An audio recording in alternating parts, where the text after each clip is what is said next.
سابق وزیر اعظم عمران خان نے کہا ہے کہ پاکستان میں سول اور عسکری قیادت کے میل جول سے چلنے والا ہائبرڈ نظام ملک کو تاریکی کی طرف دھکیل رہا ہے کیونکہ ایک شخص یعنی آرمی چیف کے پاس ویٹو پاور ہے۔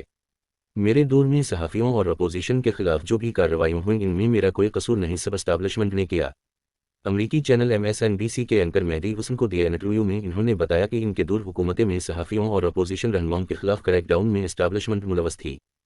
آنکھ نے ان سے پوچھا کہ جب آپ حکومت میں تھے تب آپ فوج کے ساتھ ٹھیک تھے، آپ نے بھی اپوزیشن رہنماؤں اور صحافیوں کو گرفتار کیا، اب آپ کہہ رہے ہیں کہ یہی آپ کے ساتھ ہو رہا ہے۔ عمران خان نے جواب دیا کہ آپ میرے دور سے اس کا موازنہ نہیں کر سکتے۔ جنرل مشرف کا مارشل لا اس سے زیادہ لبرل تھا۔ آپ بتائیں میں نے کون سا چینل بند کیا؟ اس دور میں 4 صحافی ملک چھوڑ گئے۔ 5ویں نے چیف جسٹس کو خط لکھا کہ اس کی جان خطرے میں ہے، اس کا کینیا میں قتل ہو گیا۔ آنکھ نے پوچھا کہ آپ کے دور میں بھی ایسا ہوتا رہا ہے؟ رپورٹر ایس وداؤٹ بارڈرز نے آپ کو 2020 میں آزاد پریس کا شکاری کہا تھا۔ آپ پر صحافیوں کو دھمکیاں دینے اور گرفتار کرنے کا الزام لگا۔ حامد میر کو آپ اپنا پسندیدہ صحافی کہتے تھے، مگر آپ کے دور میں انہیں آنیہ نہیں ہونے دیا گیا۔ آپ کوئی فری پریس کے چیمپئن نہیں۔ کیا آپ کا مطلب یہ ہے کہ آپ کے ساتھ ہوا اس لیے یہ برا ہے؟ عمران خان نے جواب دیا کہ مجھے موتی اللہ جان کے اغوا کا پتہ چلا تو اگلے دن میں اسے واپس لایا۔ مسئلہ یہ تھا کہ دہشت گردی کے خلاف جنگ کا اختتام ہو رہا تھا، اسٹیبلشمنٹ اپنے اوپر تنقید سے پریشان تھی۔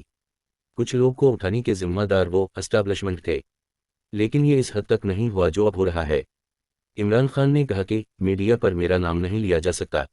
اس پر مہدی حسن نے پوچھا کہ آپ کے دور میں تو نواز شریف کا نام بھی نہیں لیا جا سکتا تھا، جس پر عمران خان نے جواب دیا کہ نہیں، ایسا نہیں تھا۔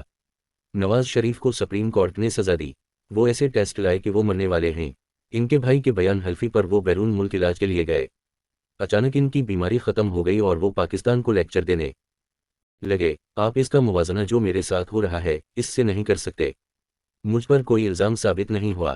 آنکھ نے جب ان سے پوچھا کہ آیا انہیں اپنے دور حکومت میں کوئی پچھتاوا رہا تو ان کا کہنا تھا کہ مخلوط اور کمزور حکومت کے ساتھ اقتدار ملنے پر مجھے دوبارہ الیکشن کے لیے جانا چاہیے تھا۔